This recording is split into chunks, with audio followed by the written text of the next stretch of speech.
দেখতে এটা একটা সাধারণ মিষ্টি দই, কিন্তু এই 1 কাপ দইয়ের পেছনে আছে তাপমাত্রা নিয়ন্ত্রণ, ব্যাকটেরিয়ার কাজ, প্রোটিনের পরিবর্তন আর কয়েকটা ছোট ছোট সিদ্ধান্ত, যেগুলোর কোনো একটি ভুল হলে দই আর ঠিকমতো জমবে না। আজ আমাদের ডেইরি টেকনোলজি 2 ল্যাবে আমরা শুধু মিষ্টি দই বানাবো না, বরং জানবো একটা ভালো দই আসলে কিভাবে তৈরি হয় আর প্রতিটি ধাপ কেন এত গুরুত্বপূর্ণ। প্রথমে 500 ml দুধ নিয়ে গরম করা শুরু করলাম। প্রথম বলক ওঠার পরে 10% অর্থাৎ 50 গ্রাম চিনি যোগ করলাম।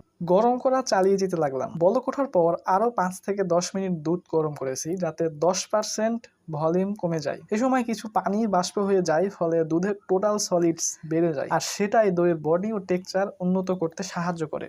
এরপর দুধকে 45 থেকে 50 ডিগ্রি সেলসিয়াস পর্যন্ত ঠান্ডা করা হলো। ইনকিউবেটরের তাপমাত্রা 42 ডিগ্রি সেলসিয়াসে সেট করা হলো। স্টার্টার কালচার যোগ করার পরে যাতে মিক্সের তাপমাত্রা 42 ডিগ্রি সেলসিয়াস পাওয়া যায়, তাই মিল্কের তাপমাত্রা কিছুটা বেশি রাখা হয়।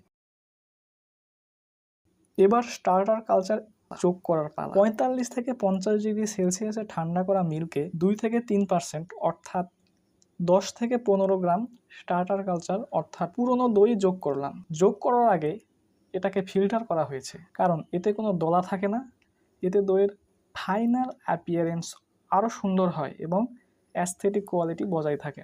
স্টার্টার কালচারের ব্যাকটেরিয়া যাতে পুরো দুধে সমানভাবে ছড়িয়ে পড়ে, এজন্য ভালো হয় যদি 10 ভাগের 1 ভাগ মিল্ক নিয়ে এতে স্টার্টার কালচার মিলিয়ে পরে বাকি মিল্কের সাথে মেশানো হয়।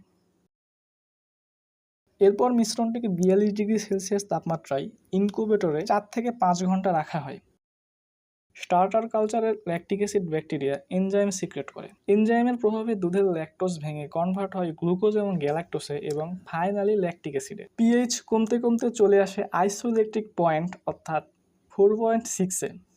এই পিএইচে দুধের কেজিন প্রোটিন ধীরে ধীরে জমাট বেঁধে তরল দুধ পরিণত হয় দইয়ে।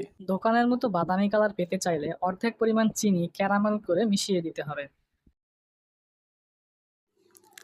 আজ আমরা একটা ভালো দই তৈরি করলাম, কিন্তু ডেইরি টেকনোলজিতে দই কখনোই শেষ গন্তব্য নয়, বরং এটা আরও অনেক ডেইরি প্রোডাক্টের ভিত্তি। পরের ল্যাবে এই দই দিয়ে আমরা তৈরি করব লাচ্ছি আর বোরহানি। দেখা হবে পরের পর্বে।